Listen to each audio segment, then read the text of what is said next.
नमस्कार, आप देख रहे हैं 4 PM। मैं हूं आपके साथ सिमरन।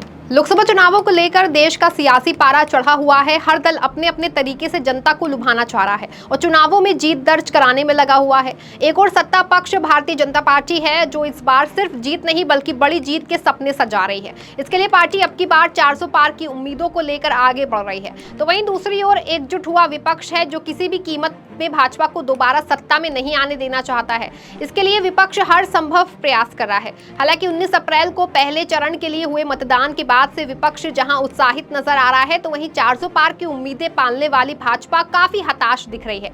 और शायद यही वजह है कि पहले चरण के मतदान के बाद से ही भाजपा के नेताओं की भाषा भी काफी बदल गई है। और अब तो पीएम मोदी व बीजेपी ने भी अपनी रणनीति भी पूरी तरह से बदल दी है। पहले चरण के मतदान में भाजपा को पिछड़ता देख पीएम मोदी ने खुद रणनीति में बदलाव करते हुए सीधे चुनाव को हिंदू मुसलमान बनाना शुरू कर दिया है।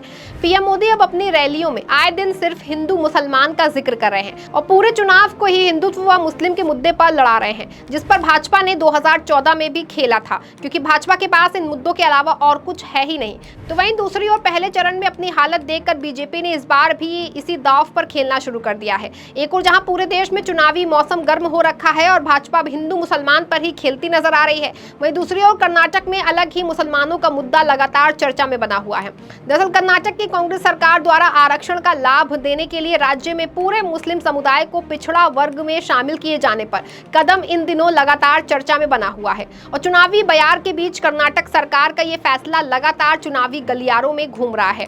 भाजपा और पीएम मोदी जहां इस फैसले को लेकर कर्नाटक की सिद्धारमैया सरकार के साथ साथ कांग्रेस पर भी हमलावर हैं, तो वहीं दूसरी ओर कांग्रेस व सिद्धारमैया इस मामले पर लगातार पलटवार कर रहे हैं और बीजेपी पर भी निशाना साध रहे हैं। सीएम सिद्धारमैया ने अपने कदम का बचाव कर रहे हैं और अपनी बात को रख रहे हैं। सीएम सिद्धारमैया ने इस मामले पर बोलते हुए पीएम मोदी को ही आड़े हाथों ले लिया। कर्नाटक के मुख्यमंत्री ने कहा कि प्रधानमंत्री नरेंद्र मोदी का ये दावा कि कांग्रेस ने पिछड़े वर्गों से मुसलमानों को आरक्षण कोटा स्थानांतरित कर दिया है, ये सरासर झूठ है। सिद्धारमैया ने आगे कर्नाटक में पिछड़ा वर्ग श्रेणी के तहत मुसलमानों के लिए 4% आरक्षण का बचाव करते हुए एक सोशल मीडिया पोस्ट में कहा कि प्रधानमंत्री नरेंद्र मोदी का ये दावा है कि कांग्रेस ने आरक्षण कोटा पिछड़े वर्गों और दलितों से मुसलमानों को स्थानांतरित कर दिया है, एक सफेद झूठ है। आगे बोलते हुए उन्होंने कहा कि पीएम मोदी को अपने दावों की जिम्मेदारी लेते हुए संदर्भ में सबूतों को पेश करना चाहिए और अगर वे ऐसा नहीं कर पाए हैं तो उन्हें देश से माफी मांगनी चाहिए। पीएम से सवाल करते हुए सीएम सिद्धारमैया ने कहा कि कांग्रेस ने कहा है कि वो पिछड़े वर्गों और SC ST से आरक्षण छीनकर मुसलमानों को देगी।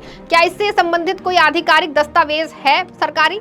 प्रधानमंत्री मोदी को ये सारी जानकारी देश के सामने रखनी चाहिए। सिद्धारमैया ने आगे कहा कि संवैधानिक आरक्षण में मनमाने ढंग से संशोधन नहीं किया जा सकता। आरक्षण में संशोधन केवल सामाजिक और आर्थिक सर्वेक्षणों की रिपोर्ट के आधार पर किया जा सकता है।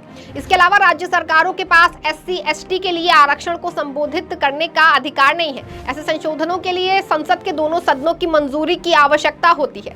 आगे सिद्धारमैया ने पीएम मोदी पर तंज कसते हुए कहा कि प्रधानमंत्री के पास इस बुनियादी ज्ञान का भी अभाव है, वो हमारे लिए वास्तव में दुखद है। सिद्धारमैया ने कहा कि ये सच है कि कर्नाटक में मुसलमानों को पिछड़े वर्गों के लिए 2B श्रेणी में शामिल किया गया है, लेकिन वो अभी नहीं किया गया है। वो 1974 में LG हवानूर की अध्यक्षता वाले पिछड़ा वर्ग आयोग से लेकर अब तक की रिपोर्ट पर आधारित है। सीएम सिद्धारमैया ने कहा कि यह आरक्षण पिछले 3 दशकों से लागू है। उन्होंने कहा कि ना तो राज्य में पहले सत्ता रही भाजपा सरकार और ना ही पिछले 10 वर्षों से सत्ता में रही नरेंद्र मोदी के नेतृत्व वाली केंद्र सरकार ने इस आरक्षण पर सवाल उठाया है। ऐसा प्रतीत होता है कि मोदी ने इस बात को नजरअंदाज कर दिया है कि कैसे बसवराज बोम्मई सरकार ने पिछले विधानसभा चुनावों से पहले धर्म के आधार पर वोटों को विभाजित करने के इरादे से आरक्षण में मनमाने ढंग से संशोधन करने का प्रयास किया।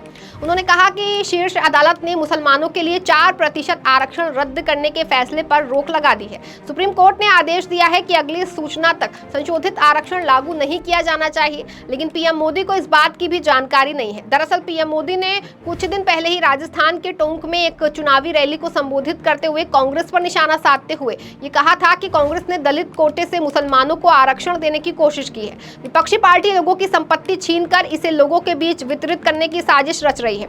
पीएम मोदी ने कहा था कि 2004 में जब कांग्रेस ने केंद्र में सरकार बनाई, उसने सबसे पहले जो काम किया वो आंध्र प्रदेश में SC ST आरक्षण को कम करना और मुसलमानों को देना था।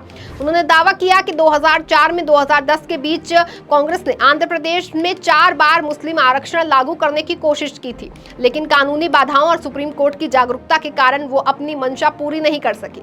पीएम मोदी ने यह भी कहा था कि 2011 में कांग्रेस ने इसे पूरे देश में लागू करना चाहती थी। हालांकि एक सवाल यह भी है कि आज भले पीएम मोदी मुसलमानों को ओबीसी कोटे में शामिल करने के लिए कांग्रेस व कर्नाटक की सिद्धारमैया सरकार की आलोचना कर रहे हो और उस पर उंगली उठा रहे हो, लेकिन अगर थोड़ा पीछे जाकर देखें और रिकॉर्ड्स की माने तो ओबीसी कोटा के तहत मुसलमानों के लिए आरक्षण एचडी देवगौड़ा की जनता दल की सरकार द्वारा लागू किया गया था।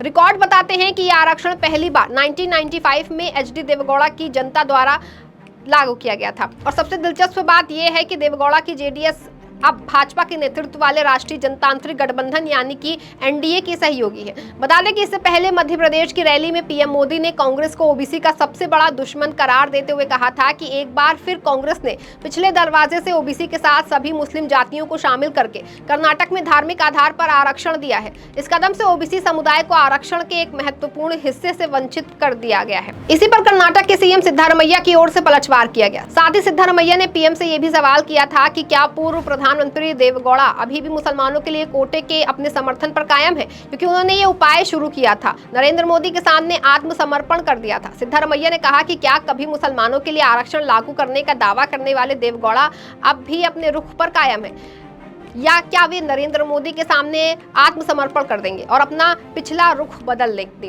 राज्य के लोगों को यह स्पष्ट करना चाहिए। फिलहाल एक और जहां देश में चुनावी बयार जोरों से चल रही है और राजनीतिक दल एक दूसरे पर आरोप प्रत्यारोप का खेल खेल रहे हैं, तो वहीं दूसरी ओर कर्नाटक में आरक्षण और मुसलमान को लेकर जंग छिड़ी हुई है, जिसमें पीएम मोदी और सीएम सिद्धारमैया आमने सामने बने हुए। फिलहाल अब देखना है कि कर्नाटक में इस दाव का कांग्रेस को लाभ मिलता है या नुकसान।